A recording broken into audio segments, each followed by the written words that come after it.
Olá, hoje eu quero falar com você sobre reavivamento e reforma em meio à crise. Eu quero apresentar alguns argumentos que possam te ajudar a fazer disso a sua prioridade. Deus nunca faz alguma coisa sem antes avisar. Todas as vezes que interferiu na história humana, antes ele deu avisos e sinais. Avisos gerais à humanidade e avisos especiais ao seu povo. O profeta Amós diz que certamente o Senhor Deus não fará coisa alguma sem antes avisar aos seus servos, os profetas. Quando Deus percebeu que a corrupção humana havia chegado a um nível insuportável e com tristeza decidiu que seria necessário enviar as águas do dilúvio, ele não fez isso sem antes avisar. 120 anos antes do dilúvio, Deus enviou Noé com uma mensagem de advertência e salvação. Mas quando chegou o momento do dilúvio acontecer, Deus deu um aviso especial a Noé. Deus disse: entra na arca, porque daqui a 7 dias farei chover sobre a terra. Os animais vieram espontaneamente, oferecendo uma confirmação adicional de que a palavra do Senhor se cumpriria, e o dilúvio aconteceu. O mesmo ocorreu por ocasião do nascimento de Jesus.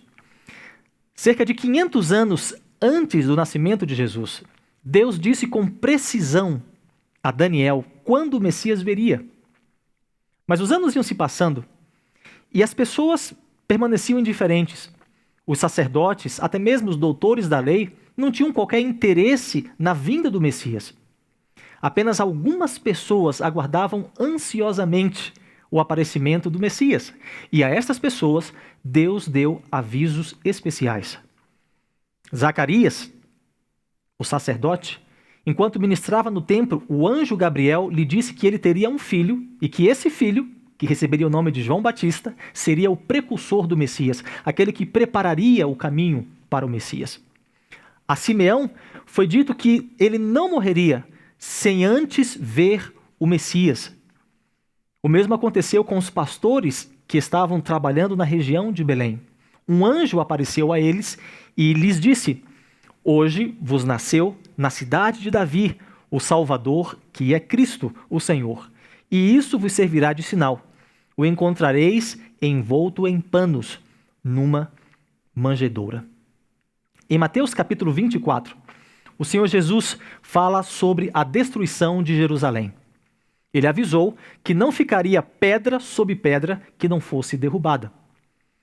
No livro Grande Conflito, nós encontramos alguns avisos adicionais, o registro de alguns avisos adicionais que foram dados ao povo de Israel. Um homem, por 7 anos, subiu e desceu as ruas de Jerusalém, anunciando as coisas terríveis que sobreviriam à cidade. Os sacerdotes que ministravam no templo eram aterrorizados com sons misteriosos, tremores e vozes que diziam: partamos daqui. A porta oriental do templo, tão pesada que dificilmente era aberta por uns 20 homens, foi aberta espontaneamente à meia-noite sem qualquer interferência visível. Sob as nuvens, ao pôr do sol, se desenhavam homens de guerra preparando-se para a batalha. Eram avisos dados aos habitantes de Jerusalém. Mas Deus também deu avisos especiais ao seu povo. O Senhor Jesus disse: quando virdes Jerusalém, cercada de exércitos, sabei que é chegada a sua desolação. Então os que estiverem na Judéia, fujam para os montes. Os que estiverem no meio da cidade, saiam. E os que estiverem nos campos, não entrem nela. No ano 68, o general romano Céstio cercou Jerusalém e, sem qualquer motivo aparente, retirou-se. Era o aviso que os cristãos precisavam. E eles fugiram de Jerusalém. No ano 70, Tito retornou, cercou Jerusalém e destruiu completamente a cidade. Mas nenhum cristão pereceu na destruição de Jerusalém. Meus amigos, Deus nunca faz alguma coisa sem antes avisar. Todas as vezes que interferiu na história humana, antes ele deu avisos e sinais. avisos gerais à humanidade e avisos especiais ao seu povo. Mas sabe o que é mais interessante? É que Jesus usa a destruição de Jerusalém como um exemplo para falar acerca do que aconteceria antes de retornar a essa terra. No livro de Apocalipse, no livro de Mateus e também no livro de Lucas, nós encontramos esses avisos gerais dados por Deus a toda a humanidade. Naturalmente, Jesus não voltaria a essa terra sem dar avisos gerais para a humanidade e avisos especiais para o seu povo. Por exemplo, é dito que antes da volta de Jesus, 3 grandes sinais marcariam o fim dos 1260 anos de perseguição que foram empreendidos pela Igreja da Idade Média e também, ao mesmo tempo, marcariam o início do tempo do fim. Um grande terremoto, o escurecimento do Sol e da Lua e a queda das estrelas. Esses 3 grandes sinais já aconteceram. No dia 1º de novembro de 1755, ocorreu o grande terremoto de Lisboa, que foi sentido na Europa, na África e até mesmo nos Estados Unidos. No dia 19 de maio de 1780, aconteceu o chamado Dia Escuro e naquela noite a lua ficou tão vermelha que não deu, da mesma forma, a sua luz. E a queda das estrelas, o evento que ficou conhecido como a queda das estrelas, ocorreu no dia 13 de novembro de 1833. Esses 3 grandes sinais marcam o fim dos 1260 anos de perseguição, que começaram no ano 538 e terminaram no ano 1798, e ao mesmo tempo marcam o início do tempo do fim. No tempo do fim, outros sinais marcariam a proximidade da volta de Jesus. Jesus disse que antes da sua volta haveria guerras, haveria terremotos, haveria fome, haveriam desastres naturais e também ocorreriam epidemias, doenças infecciosas que se espalham de maneira viral. Todos esses sinais estão acontecendo nos nossos dias, em nossa geração, e estão aumentando em frequência, intensidade e extensão. A crise do coronavírus não é o fim. É mais um dos sinais que o Senhor Jesus deu, indicando a proximidade da sua volta. Mas além dos avisos gerais que foram dados à humanidade, Deus também deu avisos especiais ao seu povo remanescente, por meio do ministério profético de Ellen White. E por meio deste ministério, nós tomamos conhecimento de uma série de avisos especiais que Deus oferece ao seu povo, indicando o fim do tempo do fim, ou seja, o imediato aparecimento do Senhor Jesus nas nuvens dos céus. Eu gosto de pensar nesses avisos especiais como sendo eventos que ocorrem como resultado de processos. Por exemplo, antes da volta de Jesus, nós sabemos que o mundo será envolto numa grande tribulação, uma grande crise que poderá ocorrer como resultado de um dos sinais da volta de Jesus ou de uma combinação de vários sinais da volta de Jesus ao mesmo tempo. Antes do Senhor aparecer nas nuvens dos céus, o evangelho será pregado a todo mundo, e isso será resultado da chuva serôdia, o derramamento final do Espírito Santo. Também ocorrerá um decreto dominical. Esse decreto, ordenando a obediência ou a santificação do domingo, será o resultado da união entre o protestantismo, o catolicismo e o espiritismo. Quando essa união estiver completamente formada, então os Estados Unidos darão poder e autoridade à Igreja de Roma para impor a adoração do domingo. Antes da volta do Senhor Jesus, ocorrerá também a personificação de Cristo. Satanás vai personificar a Cristo. E isso será o ponto culminante de um longo processo de engano por meio da operação de milagres, que serão feitos através do poder do Espiritismo. Acontecerá então o selamento do povo de Deus, enquanto os ímpios receberão a marca da besta.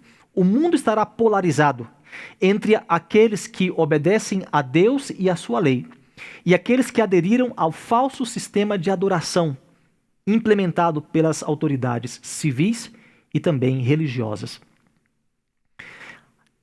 ocorre na sequência o fechamento da porta da graça. Isso vai acontecer porque Jesus irá finalizar o seu ministério no santuário celestial. Na sequência, as 7 pragas, as 7 últimas pragas, caem sobre os ímpios. O povo de Deus não sofre as últimas pragas, mas passam pelo processo chamado de angústia de Jacó. Entre a 3ª e 4ª praga, ocorre então um decreto de morte. As autoridades civis e religiosas autorizam a população a matar aqueles que se opõem ou que decidem não aderir às leis estabelecidas por esses poderes civis e religiosos. Mas é exatamente por causa disso que Deus promete abreviar o tempo de angústia. Então, nos é dito que ocorrerá uma ressurreição especial.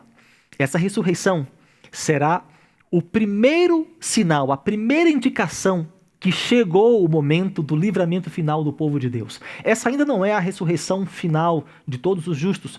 Somente aquelas pessoas que foram as responsáveis pela morte de Jesus e aqueles que morreram pregando a mensagem, a última mensagem de advertência ao mundo, esses irão ressuscitar para verem Jesus voltar.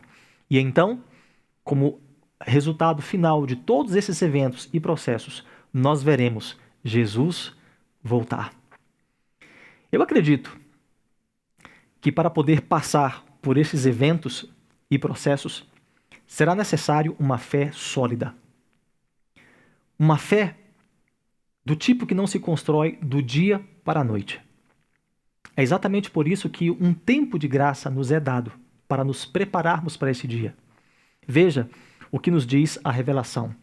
O tempo de angústia que está diante de nós exigirá uma fé que possa suportar o cansaço, a demora e a fome. Fé que não desfaleça, ainda que severamente provada. O tempo de graça é concedido a todos, a fim de que se preparem para aquela ocasião. Se você já se considera parte do povo de Deus, esse é o momento de você buscar a Deus de todo o coração. É o momento de você remover da sua vida tudo aquilo que te afasta de Deus. É hora de você clamar a Deus pela unção plena do Espírito Santo para te preparar para os eventos finais e para fazer de você um instrumento que será usado por Deus para preparar o mundo para a volta de Jesus. Se você quer conhecer melhor a palavra de Deus, quer descobrir o plano de Deus para a sua vida, quer entender melhor as profecias relacionadas ao tempo do fim e os avisos de Deus para a humanidade, então visite o site biblia.com.br. Aqui você vai encontrar uma série de estudos bíblicos gratuitos. Mas se você já conhece a palavra de Deus e quer ser batizado, então visite o site igrejas.adventistas.org.